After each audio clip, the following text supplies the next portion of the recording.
big sound.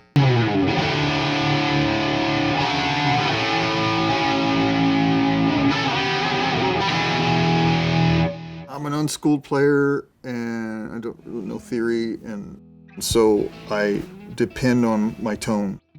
And if it's tone that's inspiring and friendly to your ear, then your creative side of your brain is going to connect to your fingers and it's going to do happy shit. I want to be known as the world's greatest omnipotent gladiator, secret agent, assassin, guitar playing gigolo.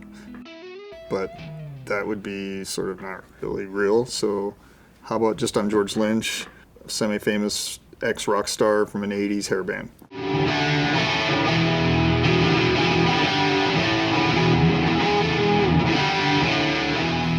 I was planning on building the world's greatest band and making the world's greatest rock album in history, right? So I needed the world's greatest amp, and I already had a bunch of great amps, but I didn't have this one emerging amp that was just, we were all buzzing about at the time. It is more aggressive, but without being buzzy and fuzzy and thin. It had more body than like your average high gain amp, but still had touch sensitivity, which is a hard thing to achieve. My whole goal with that amp was to not only make a great sounding high gain rock amp, but a great sounding high gain rock amp that could make that sound at any volume level. Tone is always king, but if you can't use the tone, it's useless. And so that's always driven Soldano products. I learned everything I know in tubes. I think in tubes. I'm fully an analog brained guy. If somebody would have said, even 10 years ago, Mike, someday you're going to make a solid state amp, I'd be like, no way in hell. It's never going to happen. But, you know, time has a way of changing one's opinion around things. When it started shaping up, I would just sit there with my jaw hanging going like, I can't believe this is solid state. It sounds like a real honest amp, and it cleans up and it does all the things dynamically that you would expect from a tube amp.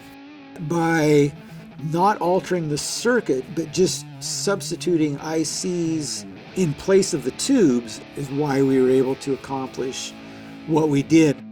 It's the same cascaded gain stages in the same configuration as it is in the tube amp. The EQ stack and all of its components are the same values as what the tube amp is.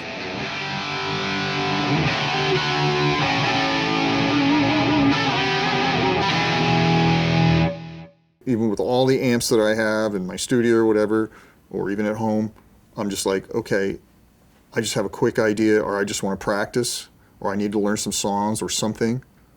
That's perfect. I need an inspiring sound, but I don't want to go through the whole rig and set up the recording and all that.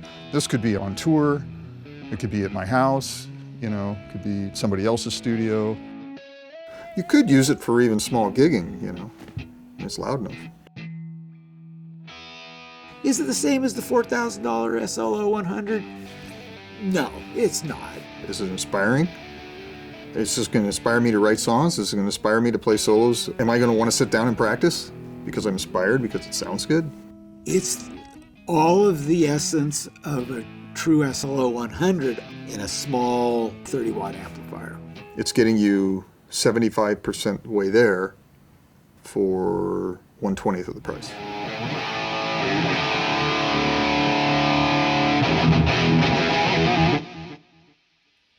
Why do you need another amp? Right?